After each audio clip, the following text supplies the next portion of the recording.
আসসালামু আলাইকুম ভিউয়ার্স, কেমন আছেন সবাই? আশা করি সবাই ভালো আছেন। আমি তানবিরান পেটসের পক্ষ থেকে নতুন একটা ভিডিও নিয়ে আসলাম আপনাদের মাঝে। এইখানে আমার কোয়েল পাখি দেখতে পাচ্ছেন, এক জোড়া কোয়েল পাখি আছে। এখানে একটা মেল পাখি এবং একটা ফিমেল পাখি আছে। ফিমেল পাখিটা প্রতিদিন ডিম দেয় এবং অলরেডি 25টার মতো ডিম দেওয়া হয়ে গেছে। আমি ছোট বাচ্চা কিনছিলাম, সেখান থেকে অ্যাডাল্ট হওয়ার পর থেকে ডিম পাড়া শুরু করছে। আর আমার হাতে একটা মেল পাখি, দেখতে মাশাল্লাহ খুবই সুন্দর এবং বডি ফিগার মাশাল্লাহ।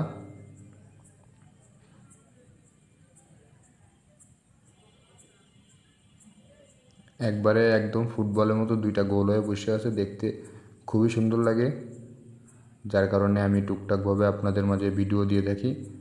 আর এইখানে আমার কোয়েল পাখির খাবার, আর এই পটে পানি।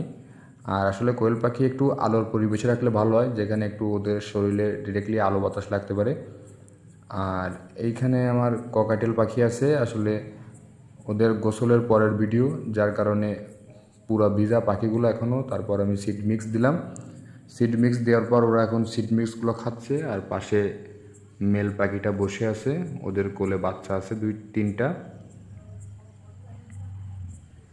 মাশাল্লাহ খুবই কালারফুল, আসলে গোসলের জন্য বোঝা যাচ্ছে না।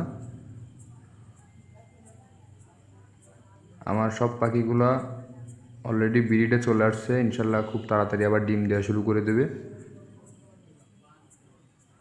আর পাখিদের সুস্থ রাখতে গেলে অবশ্যই পরিষ্কার খাবার পানি দেওয়া উচিত। আমার যে সিড মিক্সগুলো দেখতেছেন একদম পরিষ্কার, কারণ ধুলাবালি থাকলে পাখিদের অনেক ধরনের রোগ ব্যাধি হতে পারে। এজন্য সবসময়ের জন্য পরিষ্কার খাবার পানিটাও বদলাই দিতে হবে। আমি সাধারণত সকালবেলা পানি দিই, ওই পানিটা আবার 12টার পর বদলাই দিই, ওইটা সন্ধ্যা পর্যন্ত থাকে। কারণ ওদের পিছনে একটু শ্রম দিতে না পারলে কখনোই ভালো কিছু রেজাল্ট করা সম্ভব না পাখিদের থেকে।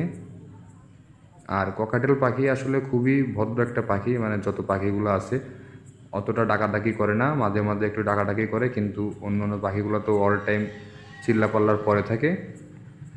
এই একটা টেম পাখি আমার, এটা ব্রিড করে এবং খুবই সুন্দর সুন্দর লুটিনো পার্ল বাচ্চা দেয় এই জোড়া থেকে।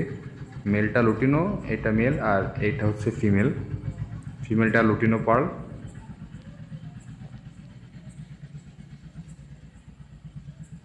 এইখানে এক জোড়া আছে, এইখানের মেলটাও লুটিনো, ফিমেলটা লুটিনো পার্ল। আমার আসলে ম্যাক্সিমাম পেয়ারেরই ফিমেলটা লুটিনো পার্ল, যার কারণে বাচ্চাগুলো 50-50 পাওয়া যায়। 4টা বাচ্চা হলে 2টা লুটিনো আসে, 2টা লুটিনো পার্ল, বা কোনো টাইমে 4টাই লুটিনো পার্ল আসে।